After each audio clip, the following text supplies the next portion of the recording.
All right. Hi, guys.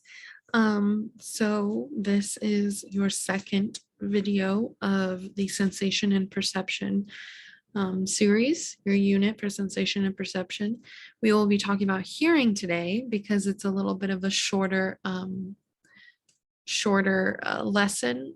So that way you guys have some more time to spend with your families and enjoy your break, okay? I don't want you guys to be working too hard on your break because you guys need a break too. So hearing, like our other senses, our hearing or audition helps us adapt and survive. Hearing provides information and enables relationships. Hearing humanizes us. People seem more thoughtful, competent, and likable when we hear them than when we merely read their words. Okay, so as you guys can see, hearing is something that kind of helps with the human connection, right? So when it comes to this, kind of is a good example of people seeming more thoughtful, competent, and likable when you hear them actually. Um, like when you guys text somebody and you guys are having maybe a serious conversation and something they text and you're trying to understand what they're saying, but sometimes it may come off a little bit more mean almost. Sometimes when you don't know the tone or hear them actually say it, you can't necessarily pick up exactly the message they were trying to send you, right? It's always good to have conversations in person. Hearing can be pretty spectacular as well. It lets us communicate invisibly, shooting unseen airwaves across space and receiving the same from others. So obviously it is invisible because that sound is invisible. If we were able to see those sound waves, you have seen sometimes there's animations where you can see kind of a sound wave moving things, but to the natural eye, we can't see anything. And when we talk, when we walk, when we move things, when we laugh, when we cry, we're changing the air pressure between us and whatever's in front of us. And that is what is being perceived as sound. Okay. Hearing loss is therefore an invisible disability. To not catch someone's name, to not grasp what someone is asking, and to miss the hilarious joke is to be deprived of what others know and sometimes feeling excluded. This oftentimes a lot of people who have hearing loss or suffer from certain levels of deafness, they are more prone to have depression because of those things, that feeling excluded, those basic things. It's much more, I'm sure. Most of us, however, can hear a wide range of sounds. And the ones we hear best are those in the range of the human voice. Remember how I told you guys how when it comes to vision, which we'll be talking about in the next video, when it comes to vision, we see faces. We recognize faces a little bit more often than we do other things. There's a certain part of our brain that is just for perceiving and understanding and making sense of processing faces. Okay, same thing with voices. We see human voices and we understand them, we hear them more often, or they're more distinct to us than other things. With normal hearing, we are remarkably sensitive to faint sounds, such as a phone ring, a pencil drop, even, it's funny, you know, something like as little as a paper clip, maybe falling on carpet. Usually it doesn't make much of a sound, but we can hear something, right? Sometimes you can hear, oh, what did just fall, right? Or just a pencil falling on carpet. There is a sound, right? There's not that much, it's not a big sound really, but it's very faint. But we knew what it was, right? Exactly. Let's see. If our ears were only slightly more sensitive, we would actually hear a constant hiss from the movement of air molecules.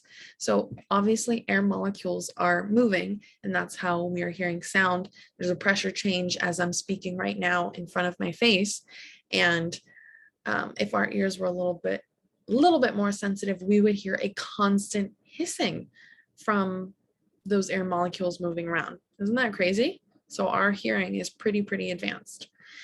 Our distant ancestors' survival depended on this keen hearing when hunting or being hunted. Obviously, it's the same thing with animals. When you think about animals, when it's at nighttime in the wild, they have to rely a little bit more on hearing in order to keep themselves safe, right? So it was the same thing for us the last time we evolved, millions of years ago. We are also remarkably attuned to sound variations. Among thousands of possible voices, we easily recognize an unseen friends. Moreover, hearing is fast. It might take you a whole second to notice something out of the corner of your eye, such as maybe like a red car coming down the street, right? Turn your head toward it, recognize that it's a red car, and respond to it, whatever that may be. This was something that was talked about by auditory neuroscientist Seth Horowitz. The same reaction to a new or sudden sound happens at least 10 times as fast. So 1/10 of a second, we are able to pick up and understand and boom, identify that sound. 1/10 of a second faster, or a 1/10 of a second. A fraction of a second after such events stimulate your ears' receptors, millions of neurons have simultaneously coordinated and in extracting the essential features, comparing them with past experience, and identifying the stimulus. Okay, so obviously, boom, you hear something, you hear your voice friends across the hallway when you're walking out of class, and boom, you recognize it from past experience, so your friend's voice, and you identify it as your friend's voice. Then you look over and there's your friend. That's kind of how it works. For hearing, as for our other senses, we wonder, how do we do it? So the stimulus input, sound waves. We hear in sound waves. Draw a bow across a violin or string a guitar, and you will unleash the energy of sound waves. Sound waves are just energy. It's kind of the same thing with all things that we are perceiving. All things in the world are literally just energy, different combinations of energy to create different things, right? Air molecules each bumping into the next, creating waves of compressed and expanded air, like the ripples on a pond circling out from a tossed stone. As we swim in our ocean of moving air molecules, our ears detect these brief air pressure changes. Sound waves vary in shape, okay? The height or amplitude of sound waves determines their perceived loudness, okay? The length or frequency determines the pitch, the high or the low tone we experience. Long waves have low frequency and low pitch. Short waves have high frequency and high pitch. Sound waves produced by a soprano are much shorter and faster than those produced by a baritone singer. So anybody who knows singing, like Emma Marmeliad, she'll be able to know exactly how this is, okay? So people who sing in a much more higher tone, the wave length, or the sound wave that's being produced is much shorter and is much faster. So those waves are happening much faster, whereas a baritone is longer. It's different, okay? It's the exact opposite. So it's longer and it's slower, okay? We measure sound amplitude in decibels, okay? With 0 decibels representing the absolute threshold for hearing, every 10 decibels correspond to a 10-fold increase in sound intensity, okay? Thus, normal conversation, 60 decibels is 10,000 times more intense than a 20 decibel whisper, okay? It's a little bit confusing there, obviously. And a temporarily tolerable 100 decibel passing subway train is 10 billion times more intense than the faintest detectable sound. If prolonged exposure to sounds above 85 decibels, okay, so 85 decibels is kind of the threshold before things can cause damage, okay? Anything higher than that can produce hearing loss. For example, NFL's Kansas City Chiefs, the team, who in 2014 broke the Guinness World Record for the noisiest stadium at 142 decibels. When it comes to things that are loud like that, I mean, we have a normal conversation usually at 60 decibels. A whisper is at 20. The threshold of hearing is 0. Okay. There may be something below that, but we cannot perceive that. Okay. But anything higher than 85 can be dangerous if that the sound, that high sound at those decibels is prolonged. Okay. So for instance, 140 decibels is a rock band concert at close range. Okay. If you're in the front row of a concert, you're usually getting some damage to your ears.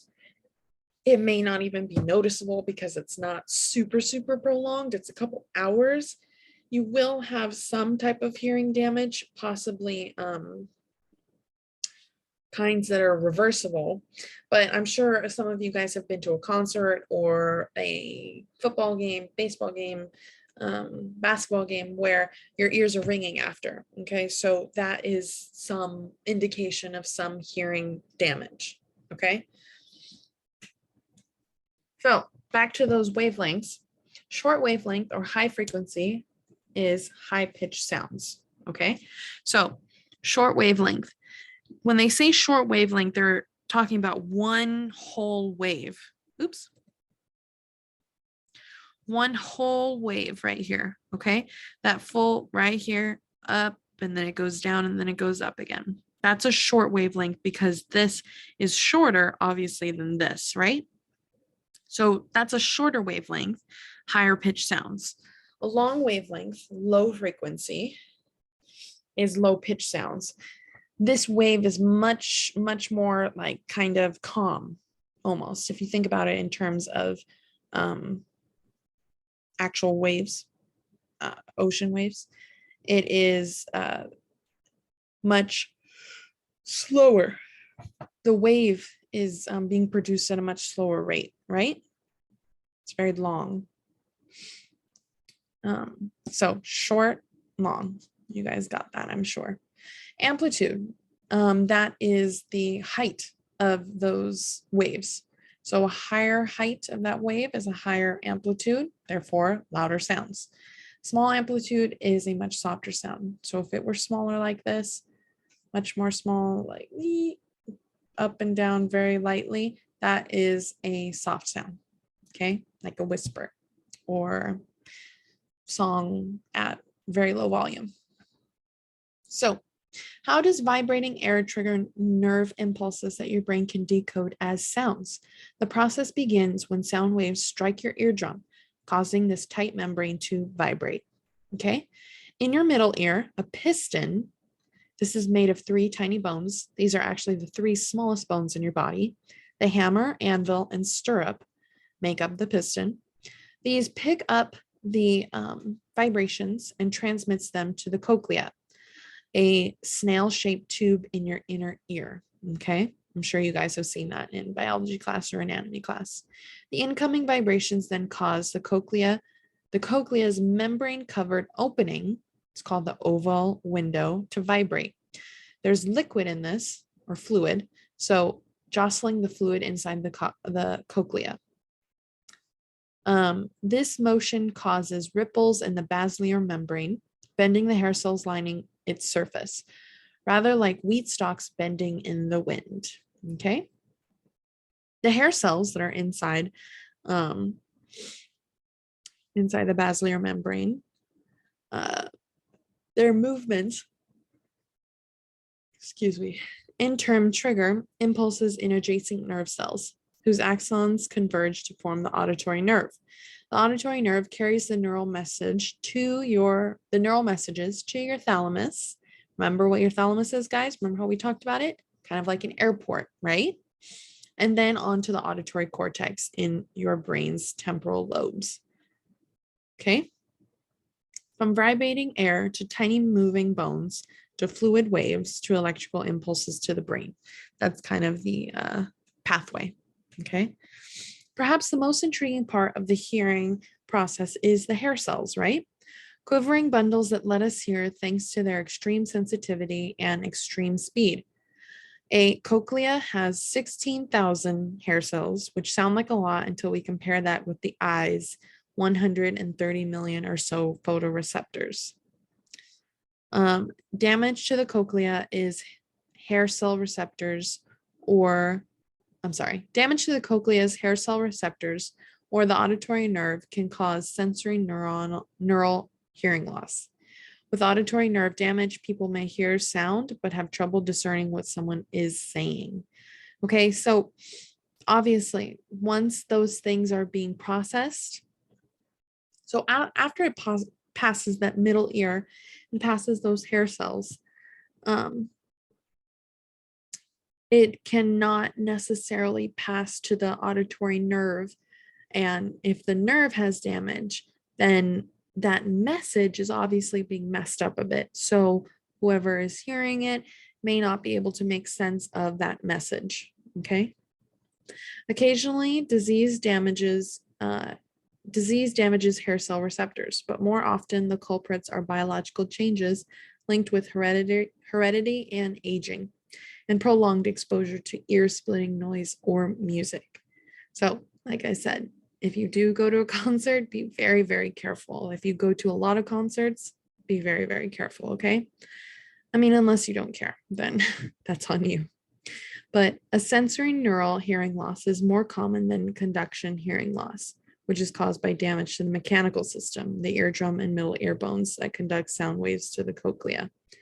So the conduction hearing loss is when something has been messed up, mechanical system, okay?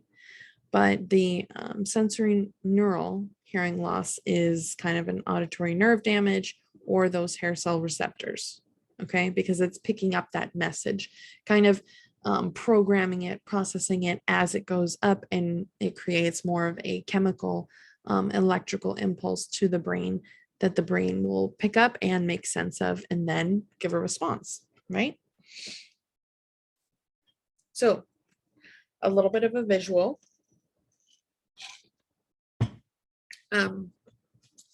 You can see this right here is the outer ear.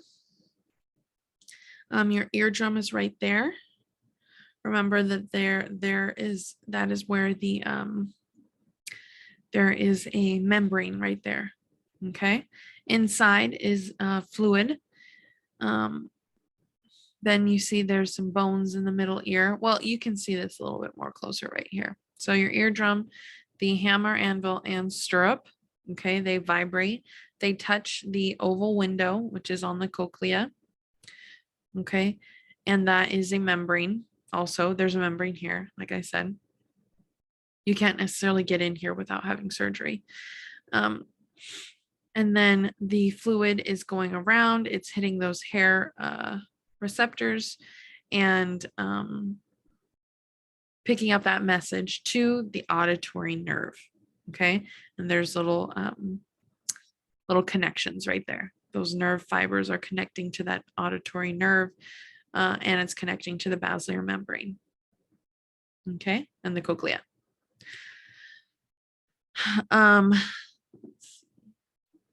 Then it moves up to your auditory cortex, which is in what? The temporal lobe. Right above the ear. Very quick and fast, right? So, the cochlea's hair cells have been likened to carpet fibers. Walk around on them and they will spring back, but leave a heavy piece of furniture on them and they may never rebound. As a general rule, any noise we cannot talk over So loud machinery, fans screaming at a sports event, a concert, music blasting at maximum volume, people screaming, people yelling, a loud movie theater. So these things may be harmful, especially if prolonged and repeated. If our ears ring after such experiences, we have been bad to our unhappy hair cells. As pain alerts us to possible bodily harm, ringing of the ears alerts us to possible hearing damage. This is the hearing's way of bleeding. It's equivalent to actually your body bleeding. That ringing, just so you know. Worldwide, 1.23 billion people are challenged by hearing loss. Since the early 1990s, teen hearing loss has risen by a third and now affects 1 in 5 teens. Exposure to loud music, both live and through headphones, is a culprit. After 3 hours of a rock concert averaging at 99 decibels, 54% of teens reported not hearing as well, and 1 in 4 had ringing in their ears. Teen boys, more than teen girls or adults, blast themselves with loud volumes for long periods. Males' greater noise exposure may help explain why men's hearing tends to be less acute than women's. So it's not as specific. It's not as aware of small noises. But male or female, those who spend many hours in a nightclub, behind a power mower, or a large jackhammer should wear earplugs, or they risk needing a hearing aid later in life. So nerve deafness cannot be reversed. For now, the only way to restore hearing is a sort of bionic ear. So this is a cochlear implant. And some 50,000 people, actually, including 30,000 children, into electrical signals that, wired into the cochlea's nerves, convey information about sound to the brain. When given to deaf kittens and human infants, cochlear implants have seemed to trigger an awakening of the pertinent brain area. These devices can help children become more proficient in oral communication, especially if they receive them as preschoolers or ideally before the age of 1, because those parts of your brains are being used. They want to get them started early on in life and be able to, the brain kind of be used to that processing. Hearing, like vision, has a critical period. So when they're young, like I said. Cochlear implants can help restore hearing for most adults, but if their brain learned to process sound during childhood. But only if their brain learned to process sound during childhood. If it didn't, then it's not going to work as well, because there's kind of a, like I said, critical periods. That's something that we'll talk about in terms of other things too, as we move through our material. There are critical periods in terms of language, critical periods in terms of learning too, just like we said with punishment and reinforcement. Though doing it young with babies, doing it with toddlers is kind of a critical period in terms for them to learn how to behave in whatever way that the parents want them to. It's important to do it during those times because that's a critical period for them. Same thing with hearing. So before the age of 1 is ideal, but especially if they receive them before, I'd say 4 or 5 years old. The restored hearing can also reduce social isolation and the risk of depression. Perceiving loudness, pitch, and location. Responding to loud and soft noises. How do we detect loudness? If you guess that it's related to the intensity of a hair cell's responses, you would be wrong. Rather, a soft pure tone activates only the few hair cells attuned to that frequency. Given louder sounds, neighboring hair cells also respond. Thus, your brain interprets loudness from the number of activated hair cells. So the number, okay? It's not based on how, the activation is happening, how the vibration is happening. They're all vibrating the same. It's just making sure that there's more of those hair cells being vibrated or activated. If a hair cell loses sensitivity to soft sounds, it may still respond to loud sounds. This helps explain another surprise. Really loud sounds may seem loud to people with or without normal hearing. Hearing different pitches. How do we know whether a sound is the high frequency, high pitched chirp of a bird or the low frequency, low pitched roar of a truck? Current thinking on how we discriminate pitch combines two different theories, place theory and frequency theory. So place theory presumes that we hear different pitches because different sound waves trigger activity at different places along the cochlea's basilar membrane. Thus, the brain determines the sound's pitch by recognizing the specific place on the membrane that it is generating the neural signal. When Nobel laureate to be, so Nobel Peace Prize winner, George von Békésy cut holes in the cochleas of guinea pigs and human cadavers and looked inside with a microscope, he discovered that the cochlea vibrated rather like a shaken bed sheet in response to a sound. High frequencies produce large vibrations near the beginning of the cochlea's membrane. Low frequencies vibrated more of the membrane and were not so easily localized. So there is a problem. Place theory can explain how we hear high-pitched sounds, but not low-pitched sounds. Frequency theory, also called temporal theory, suggests an alternative. The brain reads pitch by monitoring the frequency of neural impulses traveling up the auditory nerve. The whole basilar membrane vibrates with incoming sound waves, triggering neural impulses to the brain and at the same rate as the sound wave.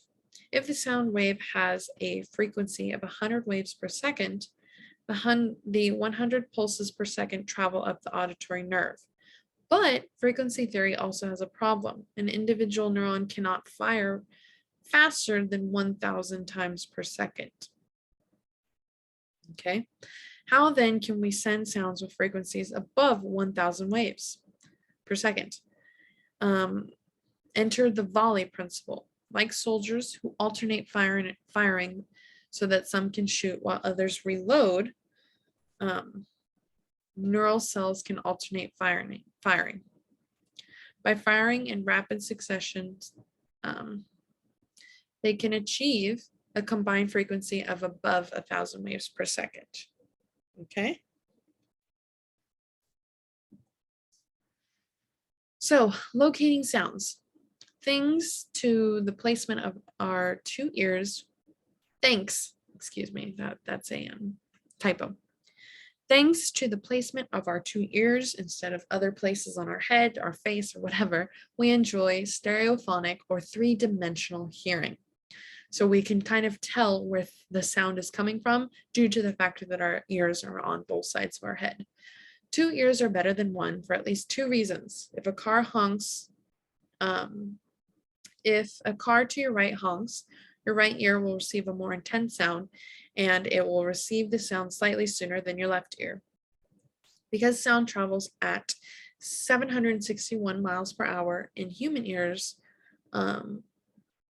are but 6 inches apart, the intensity difference and the time lag are extremely small. A just noticeable difference in the direction of two sounds correspond to a time difference of just 0.000027th of a second. Okay, so it's way, very, very close to just the same. Okay, so but there is a little bit of a difference. Lucky for us, our super sensitive auditory system can detect such minute differences and locate that sound. Even though it's so small, that time, our ears can still detect where it's coming from. We can still detect that difference, that time difference. Okay, so that was hearing. Go ahead and please, let me make sure, get ready to take that little quiz. It'll be short. I think I'll make it shorter. Maybe just 3 questions. Okay. Yeah. Okay. So make sure you use the notes here, and you also use your book if you need a little bit more of a more examples. Let me know if you guys have any questions or anything. But again, the quiz that's going to be accompanying this one is going to be due. Let me just check my calendar. I believe it's going to be due the 28th. Okay. So Sunday, the Sunday before we come back. Okay. Yes, the 28th. So you have 8 days. All right. So Sunday the 28th at midnight is when this quiz is due for this video. Okay. All right. Have a great Thanksgiving, guys. I will see you in about 8 or 9 days. Okay. All right. I'll see you guys soon.